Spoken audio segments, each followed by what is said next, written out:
Olha que interessante esse tema agora, os erros de projeto da natureza no corpo humano. Nós vamos falar agora sobre a evolução do homem, a evolução do ser humano, de uma forma muito didática, rápida da BBC News Mundo, que vem lá do The Conversation, Marcial Escudeiro, são os melhores em ciência.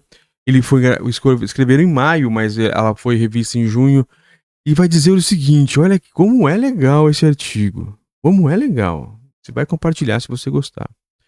Sigmund Freud dizia que duas descobertas científicas afetaram drasticamente a psicologia do ser humano: que a Terra não é o centro do universo e que nossa presença sobre a superfície do planeta representa uma fração muito pequena do tempo transcorrido desde a sua formação, ou seja, há 4,5 bilhões de anos. Tudo já existia sem os seres humanos. Realmente isso é fascinante. Mas é preciso acrescentar mais um duro golpe. Não somos perfeitos. Nossa espécie está muito longe de ser projetada. O tópico aqui agora, ó. O aparelho reprodutor masculino é uma improvisação evolutiva.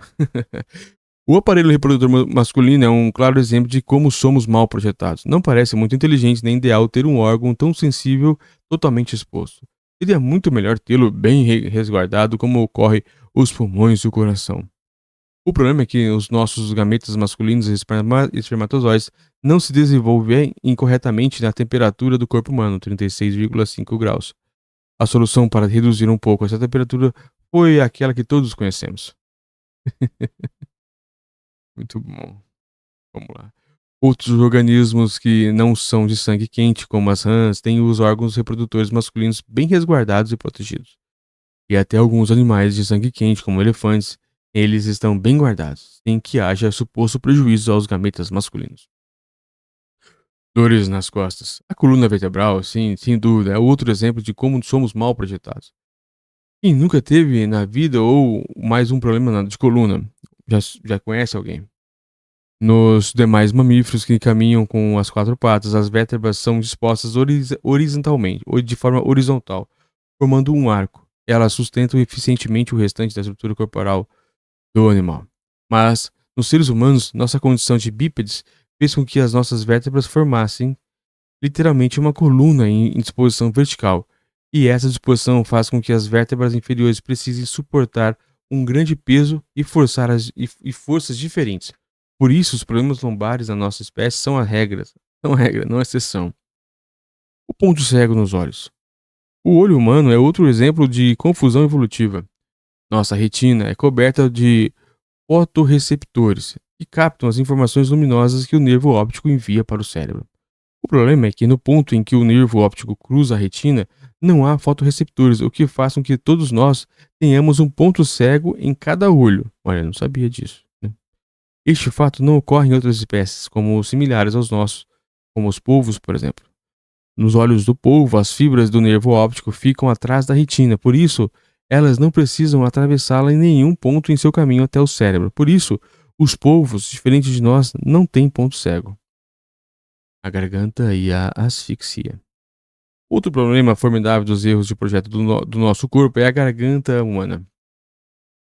Uma das principais causas de morte não natural das pessoas saudáveis na nossa espécie é a asfixia. Na Espanha, por exemplo, morrem 2 vezes mais pessoas asfixiadas, morreram, né, em 2022, do que em acidentes automobilísticos. Os dutos que levam alimentos e o ar se misturam de forma muito perigosa em alguns pontos do nosso organismo. A faringe é um local mais crítico. Normalmente, a água e os alimentos viajam desde fora do corpo até o esôfago, enquanto o ar é levado até a traqueia.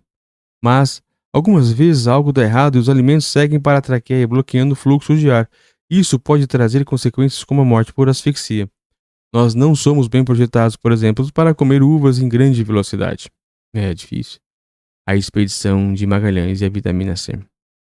Dos 250 marinheiros que partiram da Espanha em viagem com Fernão de Magalhães e Juan Sebastião Elcano, apenas 18 completaram a circunnavegação da Terra há mais de 500 anos. E nós temos essa leitura completa da viagem de Magalhães. Um dos grandes problemas durante a travessia foi o escobuto, uma doença que surge após grandes períodos sem o consumo de alimentos frescos. A falta de ingestão de vitamina C faz com que seus níveis se reduzam, o que o impede de sintetizar uma proteína, o colágeno, que é essencial para manter e regenerar muitos dos nossos tecidos.